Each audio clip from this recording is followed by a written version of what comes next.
Julia, vous nous emmenez à présent en Loire-Atlantique, s'il vous plaît, département 44. C'est l'heure du petit-déj, on va manger du sapin à Frosset. C'est ça, hein? Un quoi? Du sapin. On va manger du sapin. Ah bon, on va manger du sapin parce Oui. que parfois on ne sait pas quoi faire de nos sapins Bah quand oui. Noël est terminé. Un problème, Eh bien, une solution avec Julia Vignali. et c'est pas moi, c'est Julie Poirier qui propose des solutions. Mangez vos sapins, c'est son credo. Bonjour Julie. Donc on fait quoi de son sapin exactement une fois qu'on a enlevé les boules et les guirlandes? Alors Julia, vous allez comprendre pourquoi là c'est un petit peu stressant dans quelques secondes.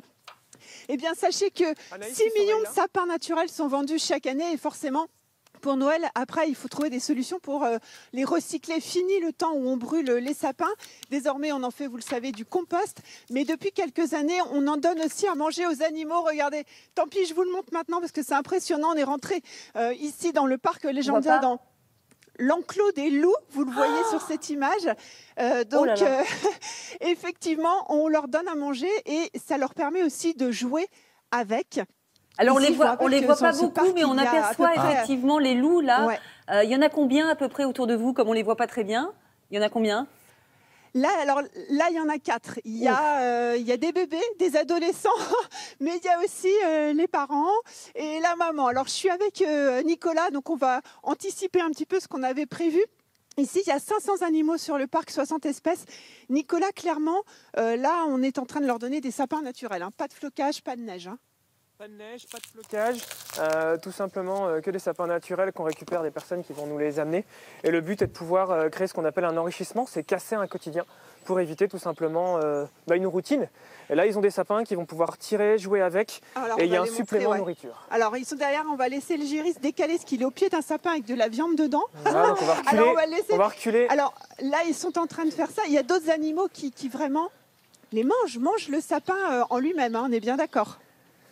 Oh là là, il y en a un derrière moi là. Oh là là, Julie, faites attention. Donc oui, ils vont manger tout simplement différentes choses. Là, ils vont pouvoir manger ce qu'ils ont à l'intérieur, mais ça peut servir les sapins pour d'autres animaux. Ça peut servir tout simplement pour nos bisons, pour pouvoir jouer avec, avoir de la nourriture, pour pouvoir manger l'écorce, manger les épines. Ça sert à nos chèvres, tous nos cervidés aussi, les rennes, les cerfs, les wapitis vont pouvoir et manger et jouer avec.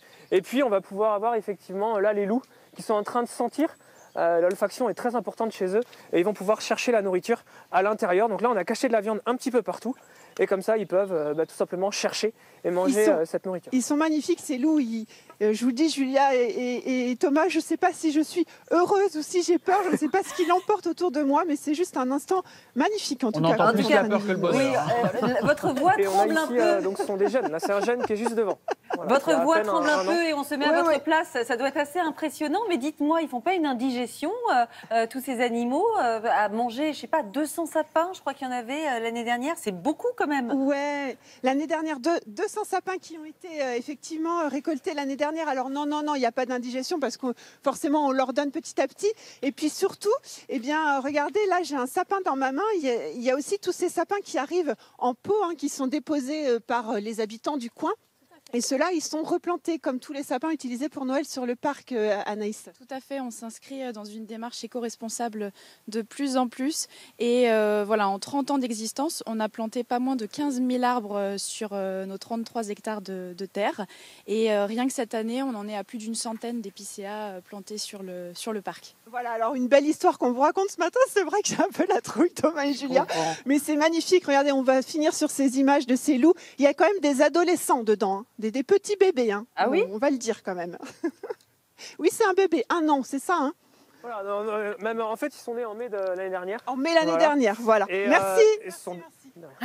Julie, vous avez hâte de rentrer chez vous, je crois. Mais merci pour ces très belles images. Ah oui, moi je veux rentrer. Attention, il y a un loup juste derrière vous. Attention aux loups. Non, je rigole. Et quand on voit le nombre de sapins qui traînent sur les trottoirs de Paris, il serait temps de faire rentrer les loups dans Paris, parce que dis donc, c'est quelque chose. Merci beaucoup à vous, Julie.